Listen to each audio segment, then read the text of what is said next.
आज हम कवर करेंगे very small topic but very important, that is difference between system.out.print and system.out.println. So for the short term हम लोग print और println as in conversation में रखेंगे. सो सबसे पहला चीज इसमें यह है कि ये दोनों ही चीज system.out.print एंड system.println ये दोनों फंक्शंस हैं. ये कैसे आइडेंटिफाई होता है?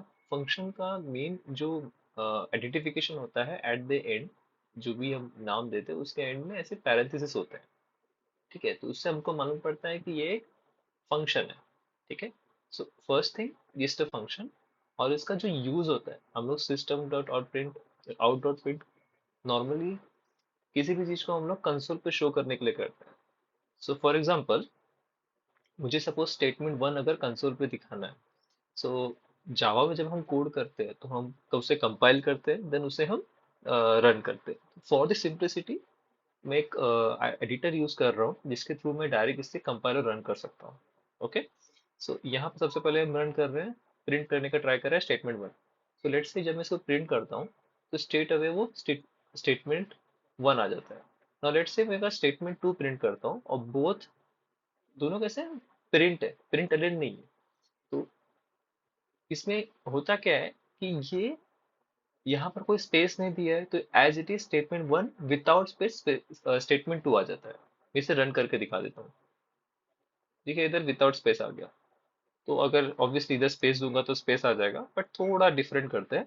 लेट्स से मुझे अभी ये दोनों वन बाय वन लाइन पे चाहिए, तो मैं क्या करूंगा, इसमें स्लैश एन ऐड कर दूंगा. नाउ अगर इसे मैं रन करता हूँ तो statement one then statement two line by line आ गया. जस्ट फॉर अंडरस्टैंडिंग के लिए मैंने एक और स्टेटमेंट ऐड किया हुआ है, एंड ऑफ लाइन. अभी अगर मैं इसे एज इट इज प्रिंट करूंगा, सिंस ये प्रिंट है तो वो अगेन सेम लाइन में आ जाएगा, तो इसलिए मैं अगेन प्रिंट स्लैश इन कर दे रहा हूँ.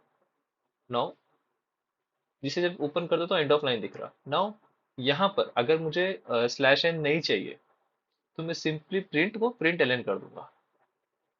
ठीक है, तो सबसे पहला डिफरेंस आपको समझ में आ गया होगा कि जब मुझे कोई भी चीज में स्लैश एन नहीं करना एट द एंड, तो मैं क्या करूंगा, मुझे प्रिंट एन लिख देना है उस चीज को.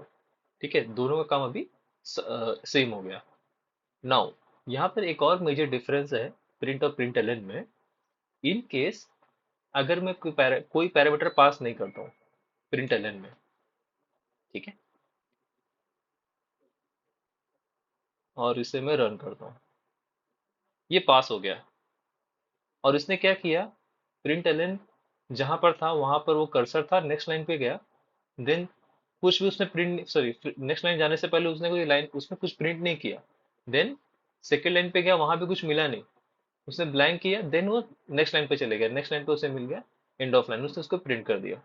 यही चीज अगर मैं प्रिंट के साथ करने का कोशिश करूं, जस्ट प्रिंट लिखूं और उसमें कोई पैरामीटर पास नहीं करूं, तो ये सीधा एरर थ्रो कर देता है.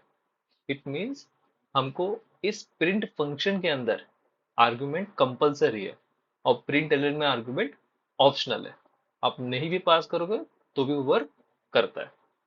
ओके. तो फॉर सिंप्लिसिटी मैंने एक स्टेटमेंट वाइज मेंशन कर दिया है प्रिंट एंड प्रिंट एलिमेंट में. तो आपको कभी भी आप प्रिंट स्टेटमेंट यूज कर रहे हो तो आपने प्रिंटिंग का data cursor stage in the same line. ठीक है, प्रिंट के केस में. और यहाँ पर पासिंग आर्गुमेंट इज मैंडेटरी, अगर आप आर्गुमेंट पास नहीं करोगे तो ये एरर थ्रो कर देगा. और सेकंड हमारा प्रिंट एल, यहाँ पर जो भी डेटा पास कर रहे हैं उसके अंदर उसको प्रिंट करेगा और कर्सर नेक्स्ट लाइन पे जाएगा. और इसमें हमारे को आर्गुमेंट पास करना है, कोई कंपलसरी नहीं है, that is optional. Thank you guys, I hope आपको ये डिफरेंस समझ में आ गया होगा, what is print print L और इसको किस तरह से यूज किया जाता है. और बेसिक पैरामीटर्स को लेके भी आप कई जगह पे देखेंगे जिसमें प्रिंट और प्रिंटर में मेजरली डिफरेंस यही देखा जाता है कि सेम लाइन और next line, but that is not the only case. आपको ये भी इम्पोर्टेंस है कि पैरामीटर पास होना चाहिए नहीं होना चाहिए, वो भी एक इम्पोर्टेंट पॉइंट है. अगर इंटरव्यू में आपको कोई पूछना है तो आप ये दो पॉइंट में मेंशन करोगे तो भी एज ए बिगनर लेवल पे it's good. Thank you guys, thanks for staying tuned. If you like this video, do like and subscribe. Thank you.